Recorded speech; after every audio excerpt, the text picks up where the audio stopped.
Please go ahead. Thank you so much, Madam Chair, and thank you to all our witnesses. I would like to start with Monsieur Vincent-Herscovici. In your strategy that you've developed at Axelys, you describe sort of a continuum from the research piece all the way through to commercialization. And a previous witness told us that there are real risks of hosting Quebec data on servers located in the United States or under the jurisdiction of U.S. courts. So from your perspective, are there sufficient data hosting infrastructures in Canada that are not subject to U.S. control? How do you feel about that issue? There are not. There are not, and this is of utmost importance. We're becoming more and more aware of this, and I think it is such a costly space to get into, and other players are so advanced that the situation is dire to activate very serious mechanisms to ensure that, again, the word sovereignty comes in. Here's in terms of data, who hosts it, who has access to it, and who can put it to profit. So the answer would be no. There are not enough Canadian resources for that, for keeping the data, and also to be able to exploit AI tools to then derive intelligence from that data, which is so critical as we're seeing it more and more now. So what would you recommend in terms of what initiatives might be necessary in order to achieve protection of Canadians' digital data? To be clear, this is a little bit outside of my domain of expertise, but I'm happy to weigh in terms of some of the interaction that Axelys has had.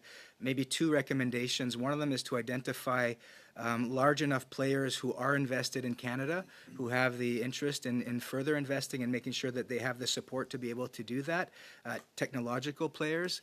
And two, identifying strategic partners across the country who are able to pilot initiatives on these platforms very early on.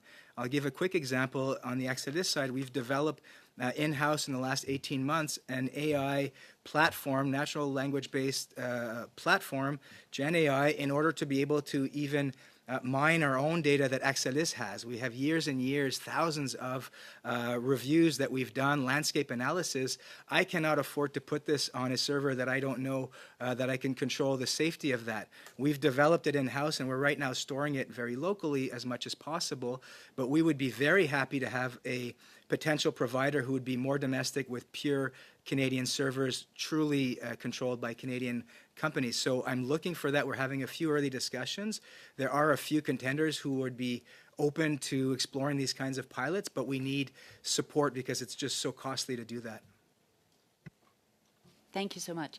Now, Ms. Watts-Rynard, you represent Polytechnics Canada, and I think in the course of this study and in previous studies that this committee has embarked upon, I've become really impressed with how applied research seems to be leading to opportunities for commercialization, IP protection, and so on. From your perspective, when there is a proposal, an idea seems to have some commercial opportunity. What process do polytechnics go through to assess the potential for that particular project? Is there a review committee at each polytechnic that looks, is this an idea that is worth pursuing through to commercialization, IP protection? Thank you for the question. I would say that for the most part, the companies that are coming to Polytechnics already have a sense of the idea themselves and are trying to pursue it. And then certainly within each institution, there is a way of an input process, so as we're intake process rather, as we're thinking about those projects, but it's really designed around, do we have the expertise? Do we have faculty that are going to be able to contribute that? Is this connected to curriculum, so that we know that there are going to be students that are going to be able to learn from it too. So a lot less about trying to assess whether or not an idea has commercial value, and more about how do we take a company that has come in, or an entrepreneur that has come in, and help them get to the next stage of their own journey. They're going to retain their IP.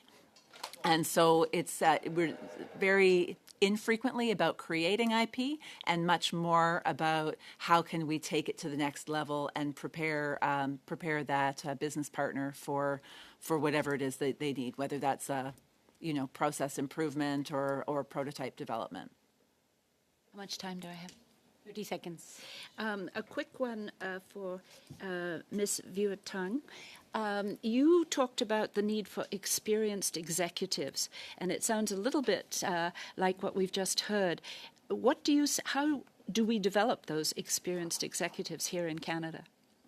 Quick 15-second answer. Okay, so I'd say there's two strategies to it. One is we do have a few here and kind of trying to further develop those and bring them in. But I think there is an attraction strategy that we can bring for Canadians that are expats to Canada.